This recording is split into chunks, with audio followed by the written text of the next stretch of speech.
now that we have a little privacy, why don't you tell me exactly what it is that brought you two here?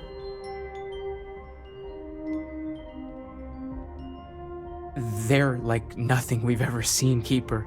Gravitational distortion, sub-audio harmonic sequencing, unidentifiable energy fluctuations. I caught half of that. So, these things are unusual? Even in your experience? There have always been mysteries that seem to defy our understanding of the universe, beyond rational thought.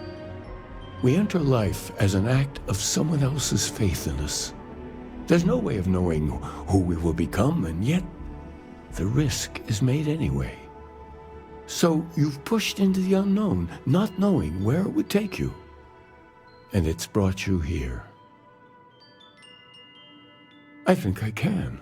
If you're willing to find your way in the dark for a bit longer, I can give you a path to discovering its meaning. There's an old story, far older than the Sanctum Universum, of someone who walked the settled systems and saw every corner of it.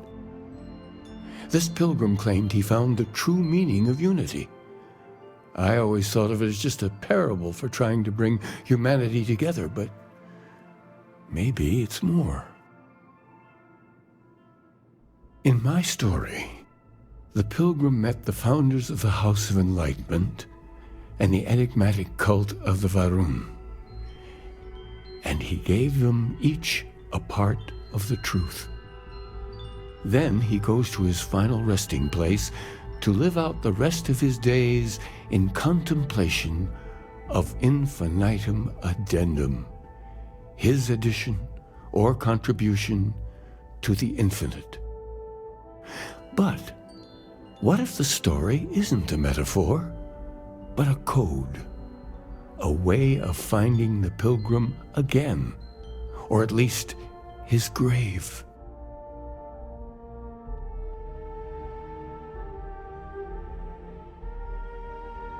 Yes, something must be there. I just can't put my finger on it. Maybe the answer will become clear when we have more. The House of Enlightenment and Varun have versions of this story.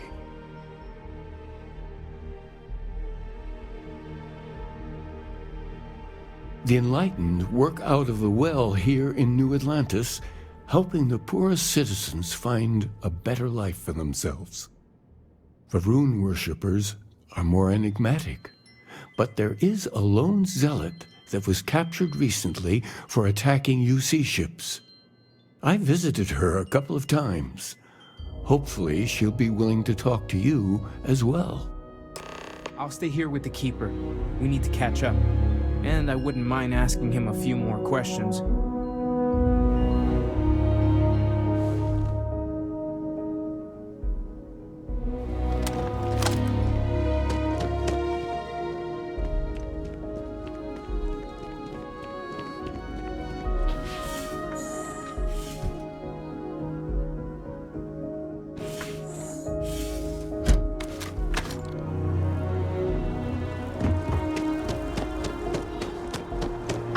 Graph jumbled at his end.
We should have a talk when you have a talk.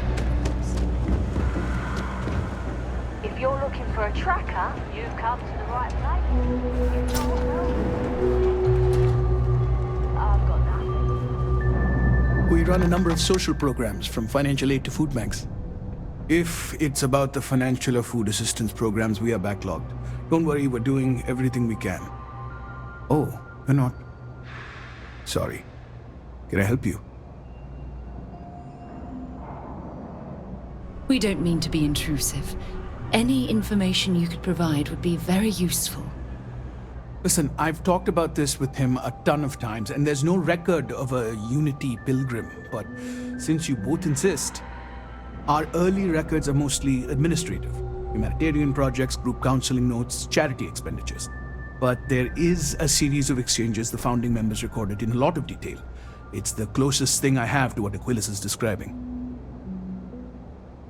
A man walks into the first House of Enlightenment. The founding members just call him the Drifter. So they think he's a charity case at first, but no, the Drifter asks them a bunch of questions. If your philosophy is built on an individual's own morality, what about the second person? That second person might disagree. Isn't the problem of two what you're really looking for? And the founders respond, each individual must understand how the second person lifts them up. All of human effort is a story of cooperation pushing us forward. And it kind of goes on like that. He comes back every week for a year. Same conversation every time. Second person this, the problem of two that. Honestly, I think the founding members made it all up. There was a little more hesitation being openly atheist in the early days. I think they were experimenting with writing their own scripture. Fortunately, that got abandoned pretty quick. After the records of the Drifter end, you never see anything like it again.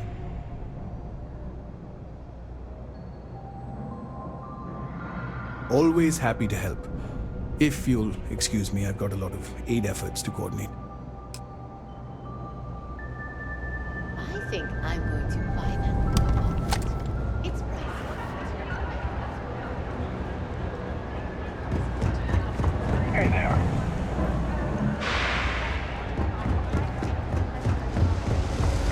I found an old...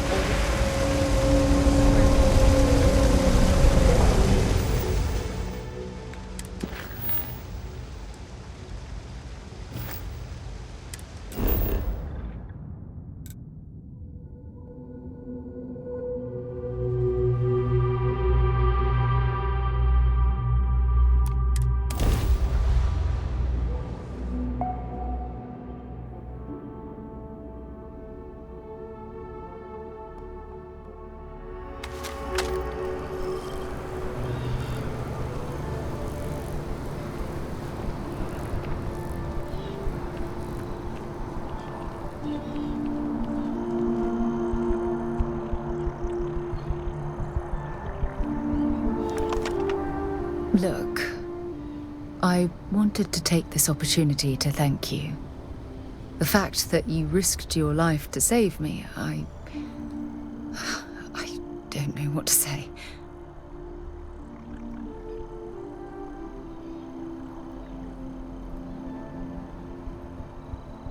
Then I'll say it again, from the bottom of my heart.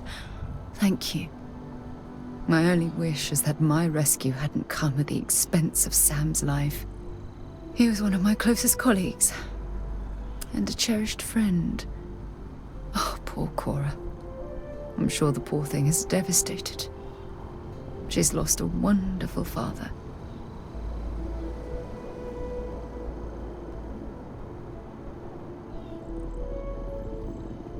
I really wish I could believe that.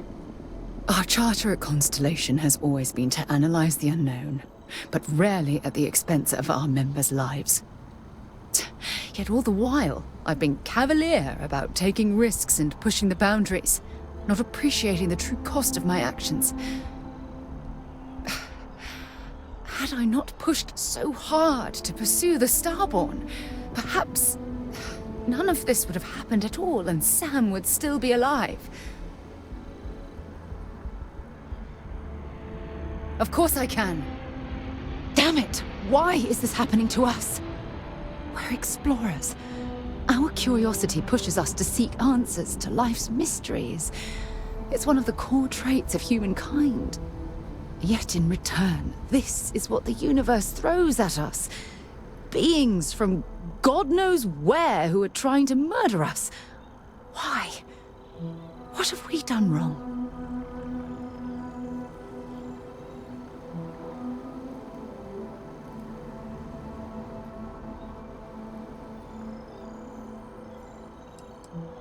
No.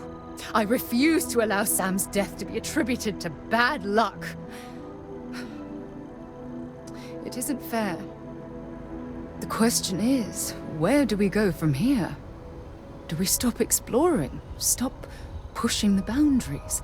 Take a more aggressive posture towards the universe? I don't know where to begin.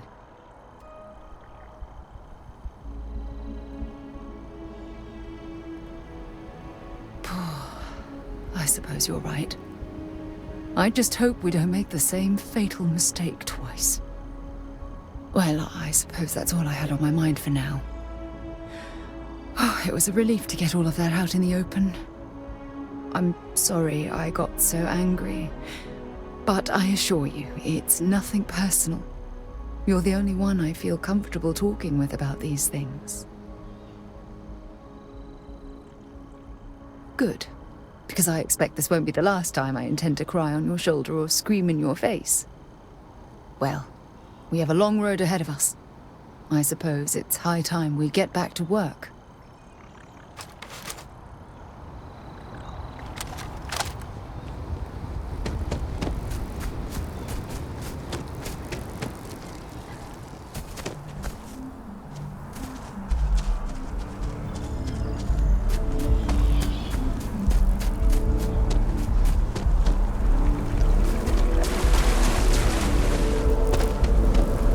Aquila City has what we need. Have you paid a visit to Miss Castler in Aquila City?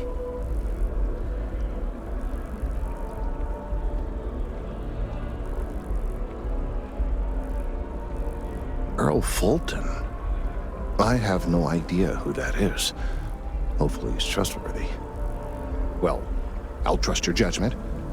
And beggars can't be choosers. Let's give it a shot. Now, I just need a moment to analyze this and synthesize an audio response to our friend here. All right, so we'll feed in a sample. Now this service message to anyone residing in or visiting.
That your ship that landed not too long ago? It sure is something.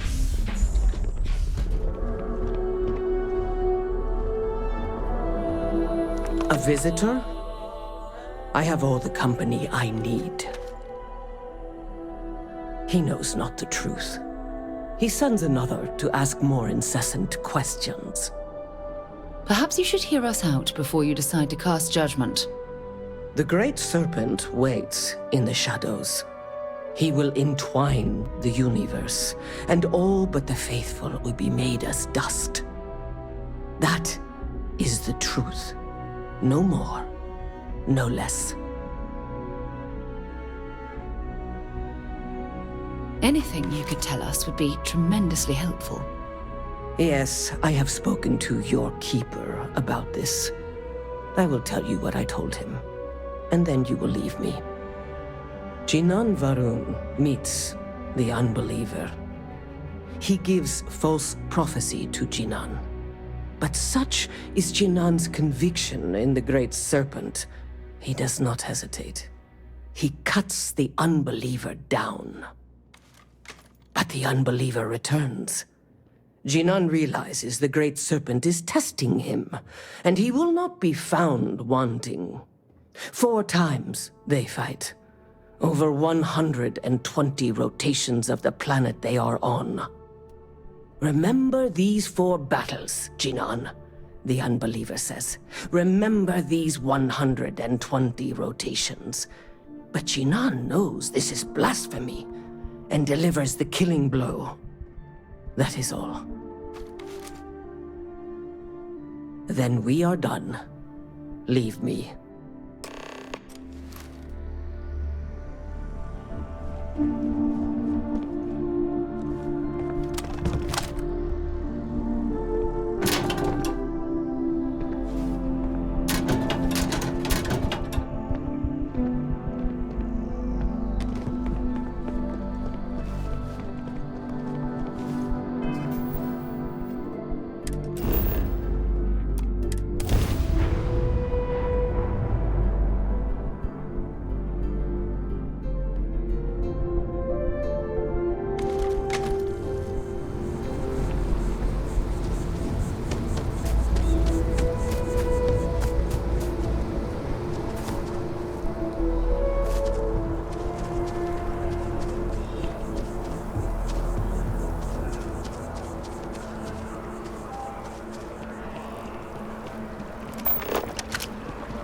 You're out there a lot, right? In space?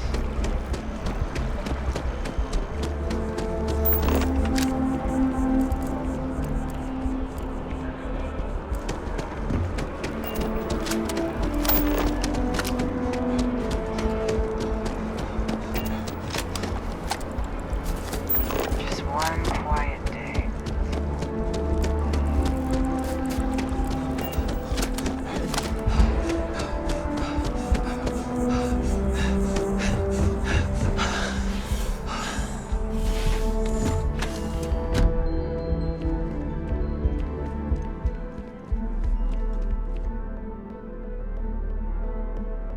Oh, you're back.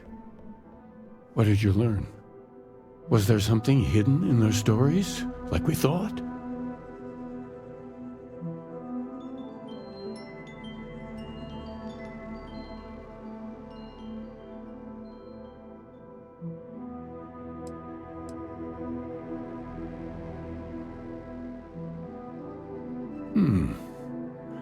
Planets are often named by number.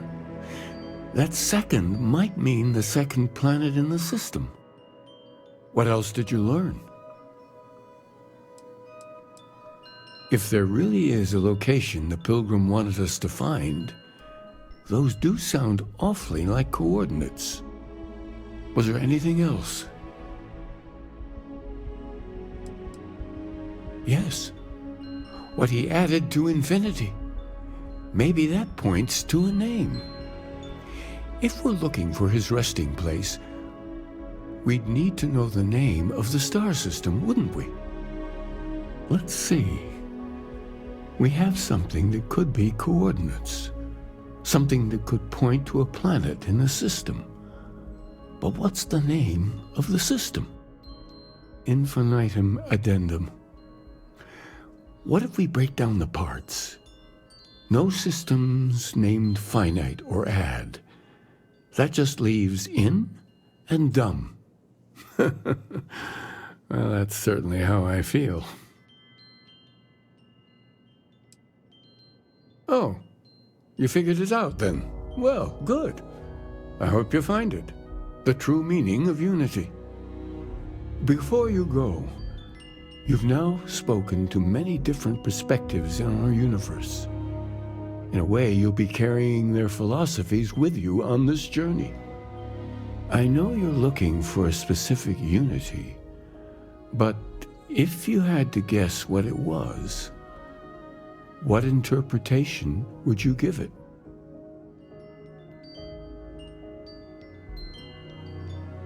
Ah, but what makes something like that holy? Gravity is also a force that brings things together.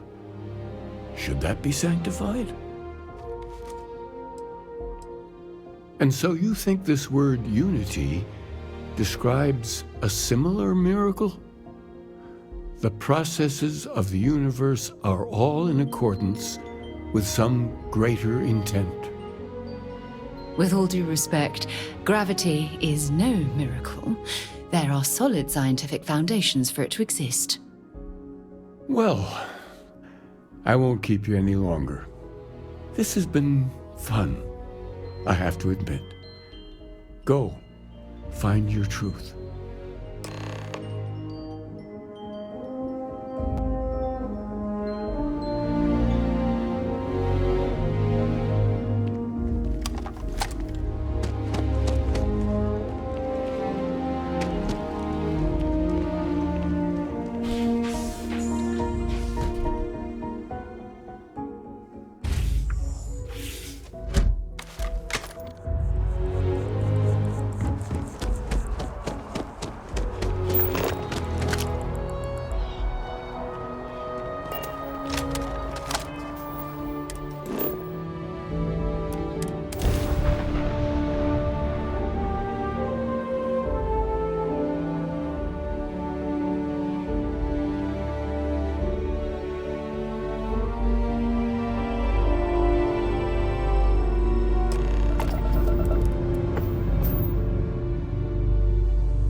Whoever lived at this homestead seemed to have settled in for the long haul.